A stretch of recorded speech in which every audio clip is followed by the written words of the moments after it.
Sob a alegação de garantir serviços essenciais, o Ministério da Economia reduz o expediente e afirma que vai cortar até o cafezinho. Repórter Marcelo Matos. O Ministério da Economia vai cortar despesas na casa de 366 milhões de reais, incluindo o cafezinho, sob a alegação de garantir serviços essenciais, como sistemas da Receita, CPFs e a restituição do imposto de renda.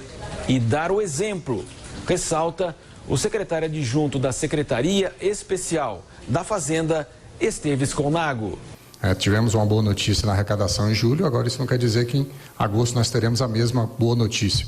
Então, a economia está sendo prudente, está sendo, de certa forma, buscando dar um exemplo aos demais órgãos de focalizar nos serviços que são essenciais à população e essenciais à manutenção do próprio governo. Haverá também remanejamento de 1,8 bilhão de reais em autarquias e fundações, como o Banco Central e a Receita Federal. O secretário executivo do Ministério da Economia, Marcelo Guaranis, lembra que todas as pastas devem reduzir gastos numa adequação à receita. Que a gente depende de uma melhoria da arrecadação, depende de outras receitas que podem aparecer e eles têm que conseguir prestar os seus serviços para a população também com os recursos que estão disponíveis hoje. Então, aguardamos que isso sirva de exemplo para eles também. Obviamente temos o poder, como o Gleison colocou, mas toda vez que eu vou muito no microgerenciamento de um ministério, eu posso estar atrapalhando a eficiência que um gestor do ministério tem de cuidar do seu recurso. Ele às vezes prefere manter o café e tirar um outro serviço. A gente aqui está deixando claro que para a gente é importante. O corte e o remanejamento representam 2,160 bilhões de reais. Em 2019, já houve uma redução no orçamento do Ministério da Economia na casa de 34%, 4,4 bilhões. E o limite de gastos previsto para o ano era de 12,6 e agora está em 8 bilhões e 200 milhões de reais. Uma situação bastante complicada. O Ministério da Economia, além dessas reduções de despesas que está anunciando até no cafezinho, está tentando remanejar o orçamento, antecipar repasses de dividendos aí das estatais. Enfim, se tenta reforçar o caixa sem necessidade de aumentar o endividamento, mas se discute até a possibilidade de ampliar a meta fiscal estabelecida para este ano, que é de um rombo de 139 bilhões de reais.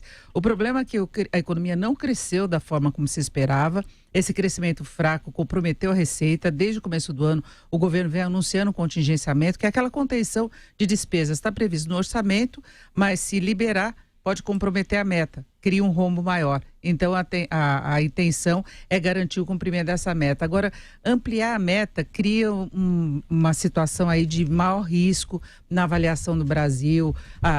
O problema fiscal, que depende muito da reforma da Previdência, como se vê, tem outros aspectos aí muito preocupantes. Enfim, é uma situação muito difícil, não é? Se a economia estivesse crescendo, isso seria muito mais tranquilo.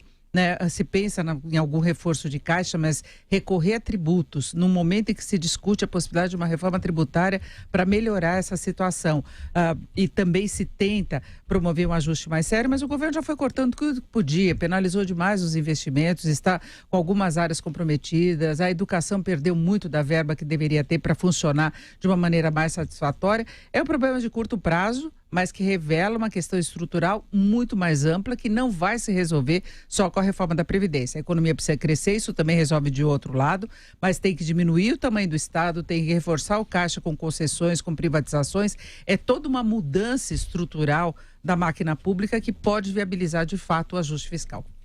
Meus amigos, quando o dinheiro acaba, não tem jeito, não tem o que fazer, tem que economizar. Agora, o que está acontecendo hoje é um resultado de ideias equivocadas, ideias ruins, que foram sendo escolhidas e implementadas no âmbito do Estado brasileiro ao longo de décadas. Isso não é uma obra de ontem, não é uma obra de anteontem. Isso é desde que se inaugura aqui o presidencialismo republicano. A ideia de que o Estado deve ser o grande protagonista da vida social, política e econômica resulta nisso. A sociedade, durante muito tempo, aceitou que o governo tivesse muitas responsabilidades, que o governo desse muitos direitos, que o governo fizesse basicamente tudo. E muitas pesquisas de opinião revelavam justamente essa postura da sociedade brasileira. É claro que os políticos, frutos dessa mentalidade, vão lá e quando são eleitos, quando assumem posse de poder, transformam o Estado, como transformaram, nesse grande monstro, nesse leviatã, nesse megatério, para usar um termo do historiador João Camilo de Oliveira Torres. E aí não tem jeito. E se for aumentar impostos, aí cria um problema ainda maior. Então é preciso lidar com isso. Tem uma frase que eu já repeti aqui várias vezes do economista americano Thomas Sowell: a primeira lei da economia é a escassez, a primeira lei da política é ignorar a primeira lei da economia. Então os políticos agem historicamente como se o dinheiro o dinheiro surgisse do nada. E gastos, uma hora isso tem que ser revertido.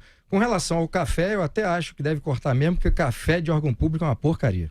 Tanto que foram eliminados mais de 50 mil cargos de confiança, não aconteceu nada com a ausência desses funcionários que estão pendurados em cabides de emprego, né?